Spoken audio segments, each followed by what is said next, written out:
love traveling, but it took a pandemic for me to realize not only how much I love traveling, but what I love about it.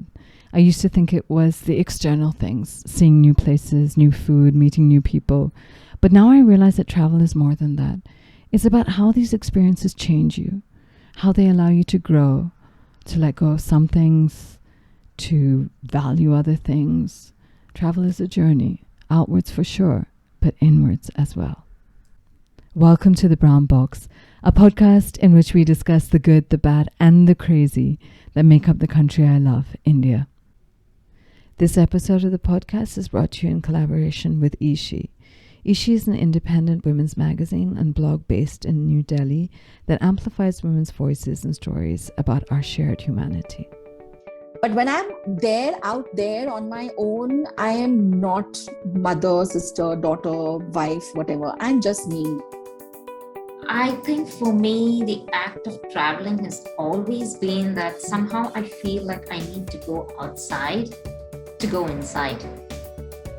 Today I chat with Ritu Harish. Ritu was a journalist for 17 years before she decided to reinvent herself and set up her own travel company, Ease India Travel, where she provides trips that are a result of her own explorations as a confirmed travel junkie, trekker, and adventure seeker. I also speak to Smitha Murthy, who describes herself as a creator, writer, and wanderer. Smitha runs a content agency curated for startups, but has also created India's first storytelling platform for offbeat and sustainable travel, Trippin Traveller. Listen to Ritu as she shares stories from her childhood. I think I come from a family of road trippers, I could say. Both my parents, they loved road tripping. I was born in the 70s in Kerala, and Kerala used to be a safe haven back then. It is even today, as far as road travel is concerned, very safe for travelers on the road. And my father took complete advantage of that when we were children. So he'd club his business trips with, he just put the three of us in the car and, we'd just be gallivanting across the south of India, mostly from Kerala to Karnataka or to Tamil Nadu because they are closer. The borders are closer to us.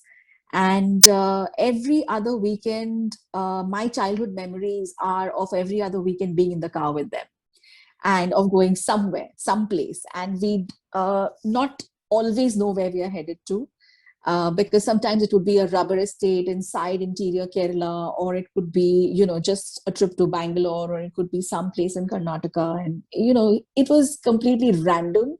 When I was a kid, I thought it was random, but of course my father always had a grand plan. But this was also an age you can imagine in the 70s or even early 80s, because I was born in the mid 70s. So let's say early 80s when it wasn't easy to find locations. There were no maps, really. There was no way to make hotel bookings in advance and things like that. So that's how we traveled. That's how my parents traveled. With, three children in the back seat, enough food, a thermos full of tea, milk, coffee, whatever. My youngest sibling was very young. He was born in 82.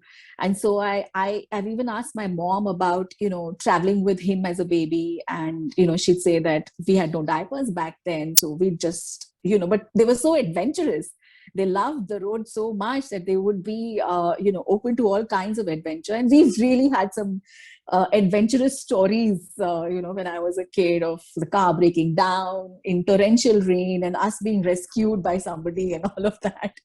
So, yeah, there's a lot that happened. And I think somewhere my love for travel comes from there. My inherent love for the road and the way I travel is quite similar to the way my parents used to travel. Which is unplanned, just set off and then figure it out and then take it as it comes. I also had adventurous parents, and I was really lucky because my parents were teachers. This meant that when my sister and myself, had holidays, they had holidays as well. And I was also lucky because I grew up in Zambia, close to a large national park, Kafue National Park. Once a year during the dry season, we would get into our rickety car and make the journey to the park. I don't recall how long the drive was. It was definitely about a full day. But I do remember eating egg sandwiches and potato salad in the back seat. I remember the thick red dirt that flew around us, leaving my hair a dull red, allowing me to imagine that I was a redhead.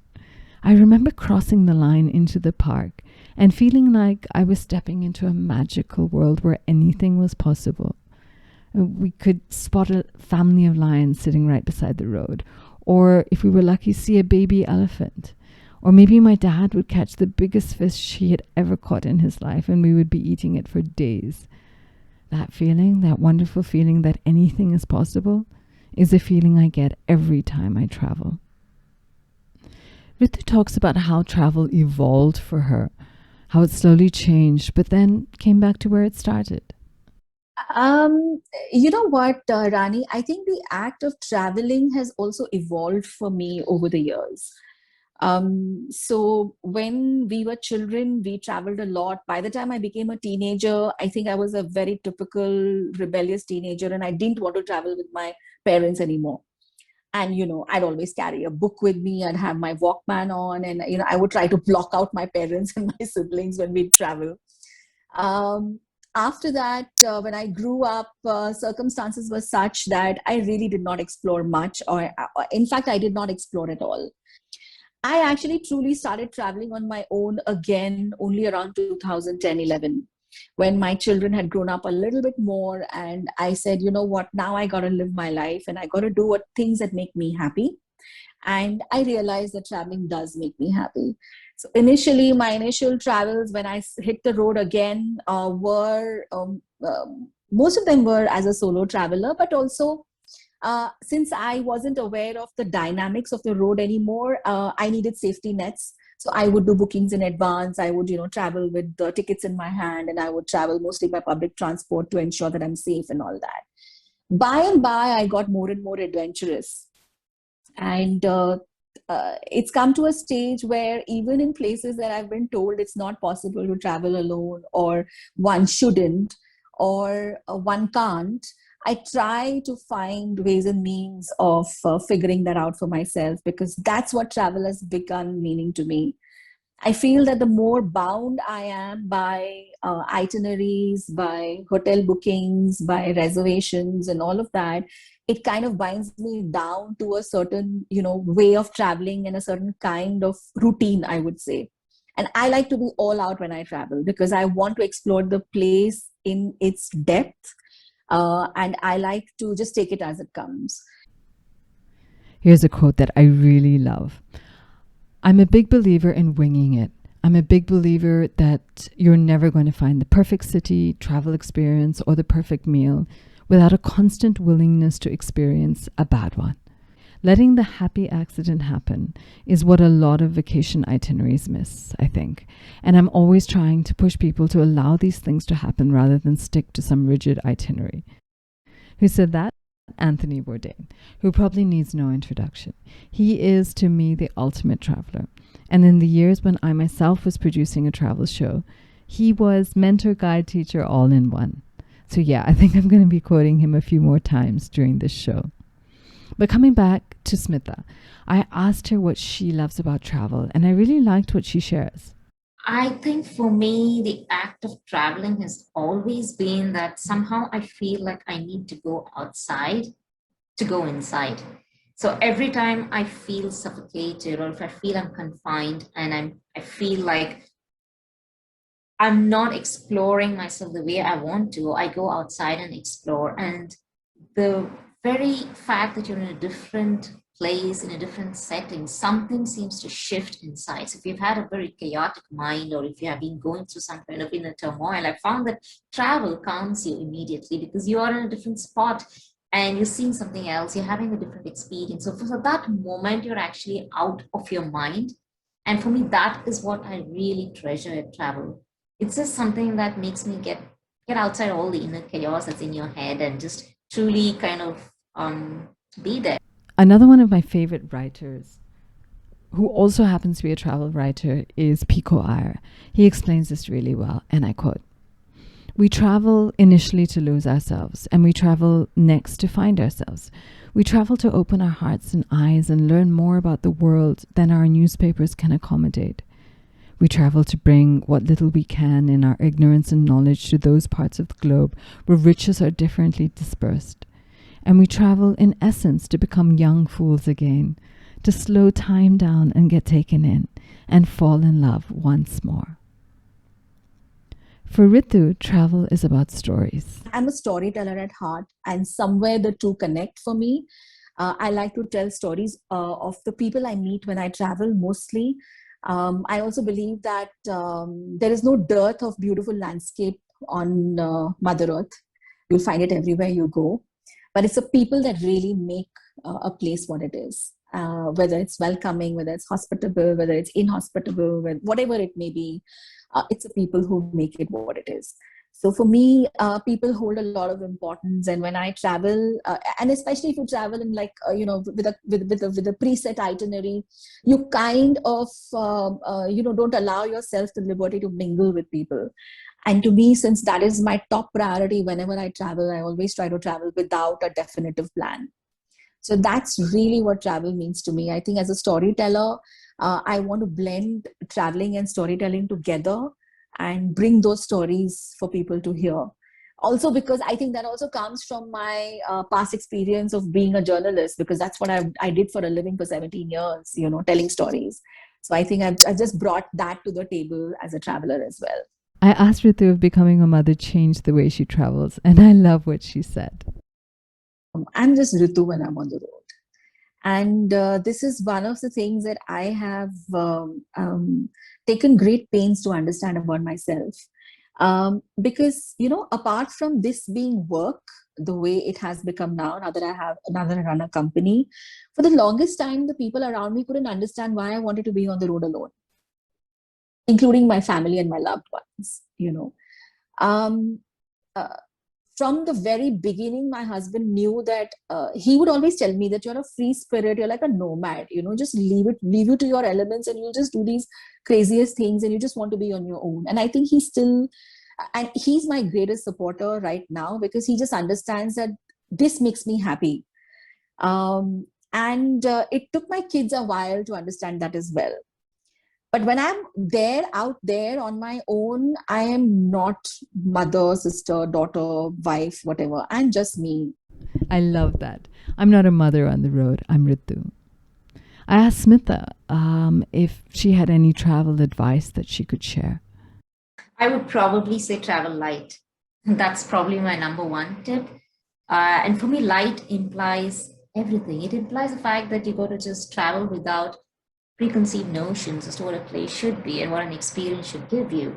And travel light also means that, yes, please do not have to carry 101 things along with you. You don't have to worry about carrying a bottle of shampoo or avoid plastics. For me, travel light is also that. But ultimately, travel light so that you're open to understanding as what a place can give you. That's really great advice.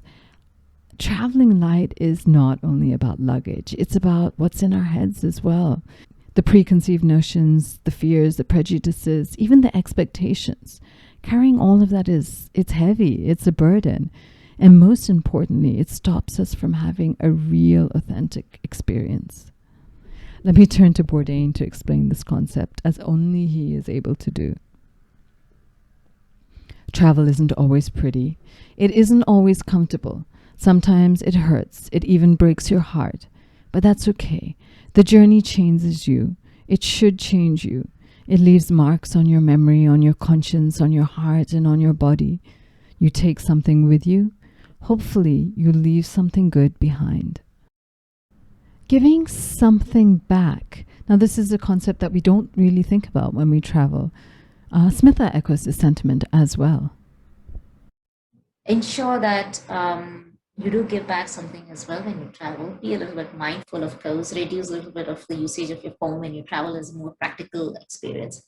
And try and just keep aside the phone and just be there in that particular moment. And try to identify as much as possible local operators and local homestay owners or local tour operators, so that you support the community tourism, which is something that we are very passionate about.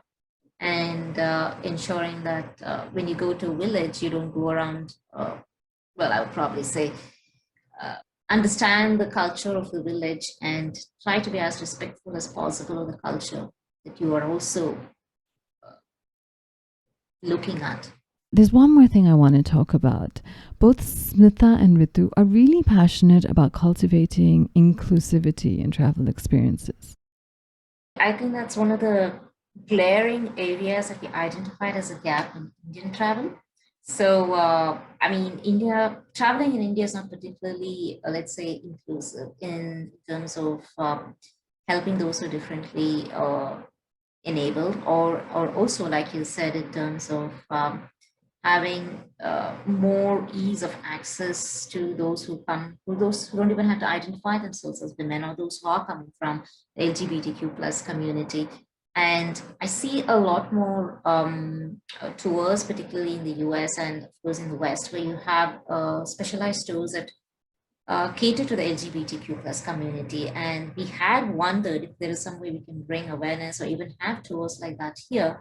But the risk of a backlash is always so strong when it comes to that we wondered, first of all, if people would be open enough to the idea of having something like a queer tour, and two, what kind of a societal reaction would emanate from that. And to be honest, it's an idea that we just kept at the back of our mind, but it's something that I do feel strongly about. I do feel that there's no representation of the LGBTQ plus community or the queer community in any of our travel magazines, or if any of our storytelling platforms, or anywhere on Instagram. It's just doesn't happen. You don't see a photo of a gay couple anywhere. It's always romanticized to show the heteronormative, the man and the woman enjoying themselves by the beach.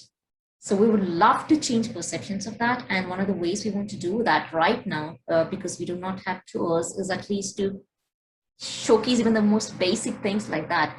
I do want to show two women enjoying themselves by the beach, or two men enjoying themselves by the beach, just as much as we have these other images on Instagram that dominate the common perception of travel. I think that idea alone, that yes, everybody can travel, and that it is supposed to be an inclusive community of travelers, is something that we want to integrate a great deal as we move forward.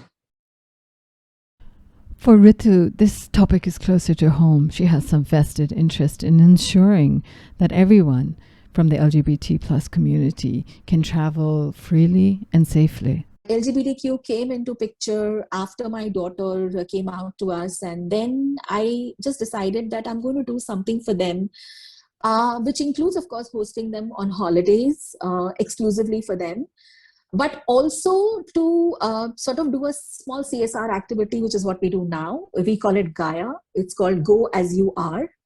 And it's a directory of hotels in India that welcome people from the LGBTQ community without any stigma or stereotyping. And so these are safe havens for them. These are properties they know they can go to, and they will not be stigmatized, they will not be discriminated, and they'll not be turned away. And so this directory is available for free of cost on our website, and anybody can go have a look at this directory and pick a destination if they want to go to Uttarakhand, or if they want to go to Goa. There are hosts of properties in Goa that are listed with us. And we've taken the effort to connect with properties. I used to have a resource person working exclusively to do that. Connect with hotels, take their concurrence in writing that they would be open to the LGBTQ community, and then put their details up on the website. So this is not revenue generation for me in any way. It's just a service to the community, because we know what they go through. And it is so, when we talk of inclusion, it is so unfair that for something as simple as travel, that they would have to compromise on it just because people have their own, prejudices. I find that really amazing. And that's something that I never thought about, inclusivity in travel. Yeah, travel should be for everyone. I chat with Ritu about a topic which I wish we could just ignore, but unfortunately is still very important for women when they travel, either alone or in groups. Since safety is my top concern and my top priority when on my own, I choose not to stay out after dark and put myself in harm's way. In an idyllic world, I think we wouldn't have had to worry about it. But we live in the real world, and I often tell young female travelers as well that we'd like for things to be different. But since they are not, I would just say that, it's important to be safe. I've undertaken a lot of solo travel, and I have so far, thankfully, not had any adverse experiences, only because I choose to put myself on top, and I choose to put my I choose to prioritize my safety. So that does mean, not being able to undertake certain activities, maybe say after dark or something. But there's also another trick that I've learned along the way, where, I do end up making a lot of friends amongst locals. And somehow I am a magnet for people, because everywhere I go, I now have people that I can call friends, and friendships that, really last, and, that date back. I mean, when I first started solo traveling around 2010, 11. So I've had friends dating back to, even that period when I just started solo traveling. And I rely on them. And I kind of, not that I befriend people for the sole sake of getting them to accompany me or to do something which is out of the ordinary, but it's just something which is very inherent to me. I'm a people's person.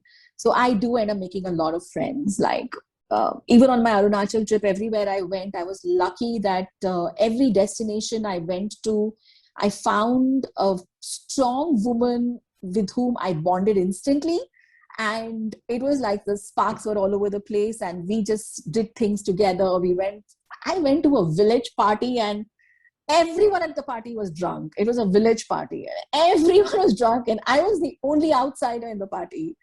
And yet it was so welcoming, and there was absolutely no threat to my safety. And that's when I let my guard down as well, and I drank their local brew to my heart's content and danced, and all of that. So it's also, you gauge your circumstances when you're on the road and see whether, you can let your hair down and just be yourself, or whether you need to be cautious, or whether you need to, just simply hop back to your hotel room, because I've done that as well. And to end, as always, I ask each one of them what they're passionate about at this moment in their lives. I'm really excited about exploring Arunachal Pradesh, and I've been to the state twice in the last 6 months, and I'm hoping to go back again in October this year. I think one of the things that I loved about Arunachal Pradesh was that every 10, 15 odd kilometers of the state, there is a new tribe. And each tribe is distinctly different from the tribe next door. And they all speak different languages, and they don't understand each other.